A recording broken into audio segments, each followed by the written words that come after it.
Assalamualaikum warahmatullahi wabarakatuh. Perkenalkan, saya Anissa Wulandari. Saya perwakilan dari kelompok 7 yang akan mempresentasikan tentang problematika muamalah kontemporer yang beranggotakan Ilmania Rahmawati, Muhammad Rifai, Nur Fitrian Putri Koyanti, Anissa Wulandari, Farunisa Ayu Amalia, Nur Sebekti, Rizky Dianda Putri, Siti Rahmawati, dan juga Intan Wahyu Ramadhani. Yang pertama yaitu muamalah. Secara etimologi, muamalah berarti saling berbuat, saling bertindak, dan saling beramal, atau juga berarti kegiatan atau pekerjaan. Sederhananya, pengertian ini menggambarkan tentang suatu aktivitas yang dilakukan oleh satu orang dengan satu orang lainnya atau dengan beberapa orang dalam memenuhi kebutuhan masing-masing yang saling bertindak dan saling mengamalkan.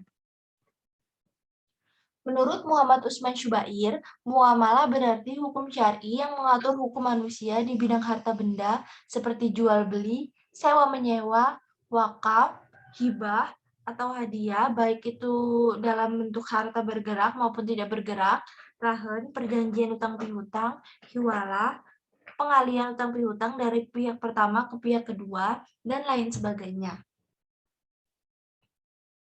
Kemudian muamalah kontemporer, yaitu hubungan manusia yang berkaitan dengan kehartabendaan dalam bentuk transaksi-transaksi baik yang modern maupun yang kekinian.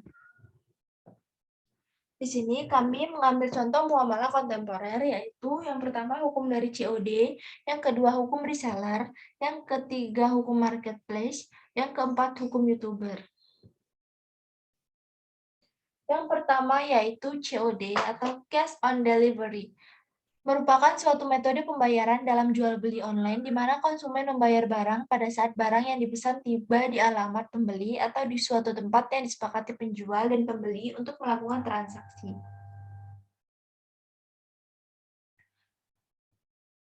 COD dalam Islam, hukum dari COD ini bergantung pada terjadinya akad jual beli antara penjual dan juga pembeli. Ada dua kemungkinan. Yang pertama yaitu akad jual belinya dilakukan sebelum pengiriman barang, yaitu saat terjadi transaksi online antara penjual dan juga pembeli. Lalu yang kedua, akad jual belinya dilakukan saat tatap muka langsung antara penjual dan juga pembeli. Jika akad jual belinya dilakukan secara online atau sebelum terjadi pengiriman barang, maka jual beli dengan sistem pembayaran COD hukumnya haram.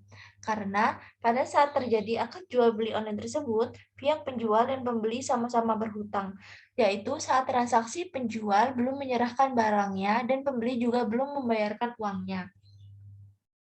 Adapun jika akad jual belinya dilakukan saat tatap muka langsung antara penjual dan pembeli, bukan pada saat bertransaksi online sebelumnya, maka hukum COD boleh dengan syarat pembeli diberikan hak khiyar atau opsi, yaitu boleh memilih untuk membeli atau tidak membeli, karena dengan tatap muka langsung itu akan terjadi akad jual beli. Kemudian yang kedua yaitu reseller, perusahaan atau perorangan atau perdagangan yang membeli barang atau jasa dari supplier dengan tujuan untuk menjualnya kembali. Reseller menurut Islam, sistem reseller diperbolehkan menurut Islam dengan syarat: 1.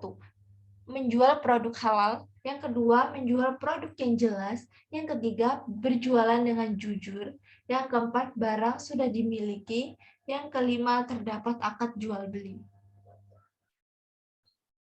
Lalu yang ketiga yaitu marketplace, lokasi atau tempat jual beli secara online atau e-commerce yang berupa website atau aplikasi di mana seller atau penjual mengiklankan produknya di tempat tersebut. Saat mendapatkan orderan dari customer, pihak seller akan mengirimkan barang pesanan setelah pihak customer mengirimkan uangnya ke rekening marketplace yang dikenal dengan istilah rekber atau rekening bersama atau escrow. Setelah barang sampai ke tangan customer, baru uang pembelian akan dikirim atau dicairkan oleh pihak marketplace ke seller. Penahanan sementara pencairan uang pembelian oleh pihak marketplace pada seller sampai barang yang dipesan benar-benar diterima dan sesuai dengan pesanan customer, merupakan bentuk perlindungan atau garansi dari pihak marketplace kepada pembeli agar bisa berbelanja dengan aman.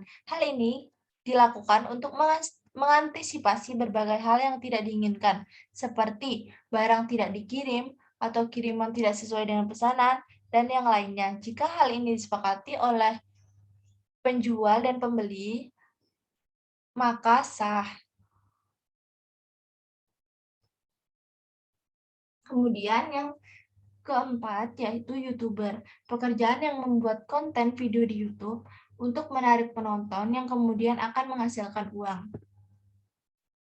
Hukum YouTuber yaitu yang pertama, Wakil Sekretaris Komisi Fatma MUI Ki Haji Abdul Muiz Ali menyatakan penghasilan dari YouTube itu bisa halal dan bisa jadi haram, tergantung penggunaannya. Yang kedua, berprofesi sebagai YouTuber bisa jadi tergolong aktivitas yang mulia dan menuai pahala jika konten yang disebarkan ke sosial media berupa sesuatu yang positif, seperti menyuruh kebajikan atau ma'ruf, mencegah yang dilarang atau munkar, motivasi ibadah, mempererat silaturahmi, dan konten positif lainnya.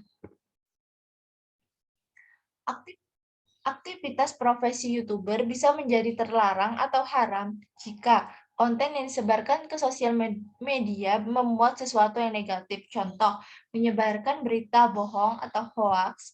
Yang kedua, ujaran kebencian atau hate speech. Yang ketiga, menghasut, memfitnah, dan konten lainnya yang dapat mencederai dirinya ataupun orang lain. Yang keempat, memproduksi, menyebarkan, dan membuat dapat diaksesnya konten informasi tentang hoaks, gibah, fitnah, namimah, aib, bullying, ujaran kebencian, dan hal-hal lain sejenis terkait pribadi kepada orang lain atau khalayak, hukumnya haram. Lalu yang berikutnya yaitu memproduksi dan menyebarkan informasi bertujuan untuk membenarkan yang salah atau menyalahkan yang benar. Baik, sekian dari kelompok kami. Apabila ada kesalahan saya mohon maaf. Wassalamualaikum warahmatullahi wabarakatuh.